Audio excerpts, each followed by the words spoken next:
ఒక fresh grapes ఉన్నాయి. ఆ ఫ్రెష్ గ్రేప్స్లో ఎంత పర్సంటేజ్ వాటర్ ఉంది? 80% వాటర్ ఉంది. ఫ్రెష్ గ్రేప్లో 80% వాటర్ ఉంది.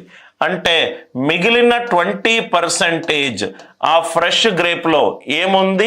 రైట్, పల్ప్ ఉంది. అంతే కదా సార్? 80% వాటర్ ఉంది అని అంటే ఒక ఫ్రెష్ గ్రేప్స్ నా ముందు రైట్ ఒక చిన్న పాత్రలో ఫ్రెష్ గ్రేప్స్లో 80% వాటర్ ఉంది. అంటే ఫ్రెష్ గ్రేప్స్ మొత్తము 100 పార్ట్స్ గనక అవుతే 80 పార్ట్స్ ఏంటి సార్? వాటర్. 80% ఏంటి? వాటర్. అంటే మిగిలిన 20% ఏంటి సార్? అది పల్ప్. అదేంటి సార్? పల్ప్. ఇది అందరికీ అర్థమైంది కదా సార్? మళ్ళీ ఇంకో పాత్రలో డ్రై గ్రేప్స్లో 10% వాటర్ ఉంది, 10% వాటర్ ఉంది. ఇంకో పాత్రలో రైట్ నాకు డ్రై గ్రేప్స్ ఉన్నాయి, 10% వాటర్ ఉంది. 10% వాటర్ ఉందంటే 90% ఆ మొత్తం ఉన్న డ్రై గ్రేప్స్లో 90% ఎంత ఉండాలి? రైట్, పల్ప్ ఉండాలి. రెండు పల్ప్కే సమానం. ఒక పాత్రలోనేమో 80% వాటర్ ఉంది, అంటే మిగతా 20% మొత్తంలో 20% పల్ప్ ఉండాలి. ఇంకో పాత్రలోనేమో 10% వాటర్, 10% వాటర్ అంటే మిగిలిన 90% పల్ప్. క్వశ్చన్లో ఏమన్నాడు? గ్రేప్స్ ఎంత ఇచ్చాడన్నాడు? 500. అంటే 2 into fresh grapes weight is equivalent to 9 into 500. Weight ఎంత సార్? దీనికి ఏమేమో చేస్తారు సార్. ఆన్సర్ ఎంత? 2250. అసలు దీనికి సింగిల్ స్టెప్ ఆన్సర్.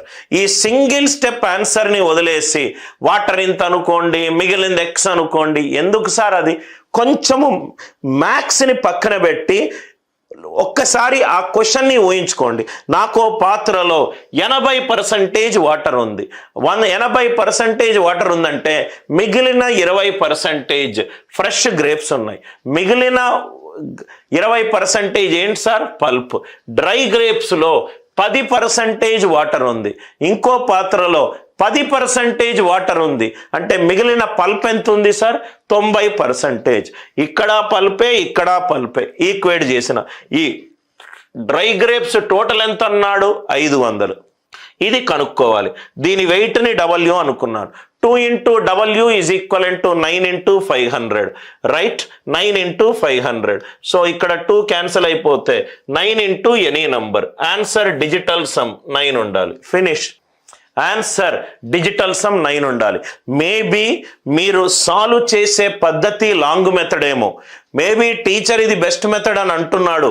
మేబీ అది బెస్ట్ మెథడ్, మీరు ప్రాబబ్లీ అది బెస్ట్ మెథడ్ కాకపోవచ్చేమో. మేబీ మీరు క్వశ్చన్ని సరిగ్గా అర్థం చేసుకుంటలేరేమో. ఆర్ మేబీ మీకు ఆ మ్యాథ్స్ అనే సబ్జెక్ట్ అర్థం అవ్వాల్సిన రైట్ పద్ధతిలో అర్థం కాకుండా అటు ఇటుగా ఏదో క్వశ్చన్ని అర్థం చేసుకోవాలి సార్. మీరు క్వశ్చన్ని అర్థం చేసుకుంటే అన్ని ప్రాబ్లంలు ఏమీ మ్యాథ్స్లు ఫార్ములా లేకుండా మీకు వస్తాయి.